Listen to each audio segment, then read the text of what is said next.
Discontent. That word discontent made me think of one thing today, and that was doing laundry. It is probably my least favorite thing in the world, and it makes me feel the most discontent of anything else.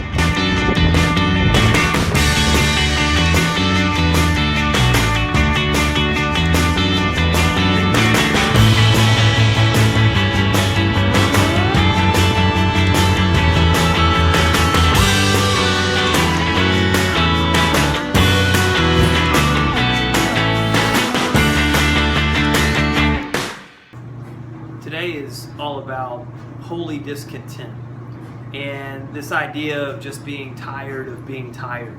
I think a more modern sort of translation of that, or what we hear a lot, is I'm bored, right? We can't stand to be bored.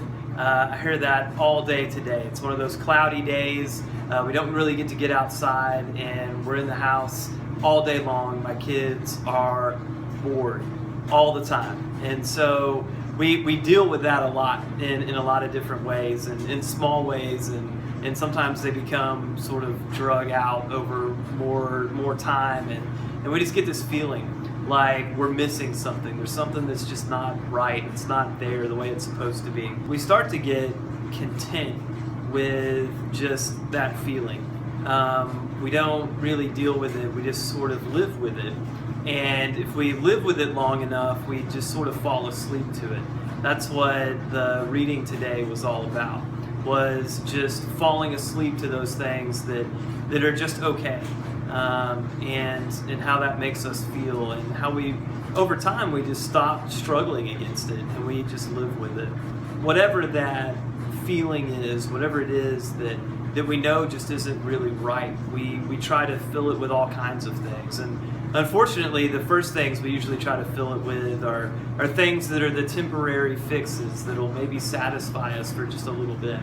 And we rely on those enough, we just become kind of addicted to them. So whatever it is that helps us to sort of drown out all the other noise, those are the things that we start to turn to, instead of the thing that's actually the cause of where all of that holy discontent is coming from. We try to fill the holy discontent with things that aren't holy.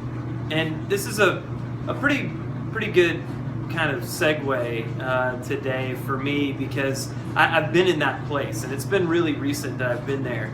I would be up at night, it'd be the end of the day, and I'd sort of be looking back, and I'd know that I needed something, but I wasn't really sure what it was, and maybe I did, but I just didn't want to go there. And so instead what I would do was just put on some video, put on some show, and just watch that until I decided that it was time to actually go and just go to bed.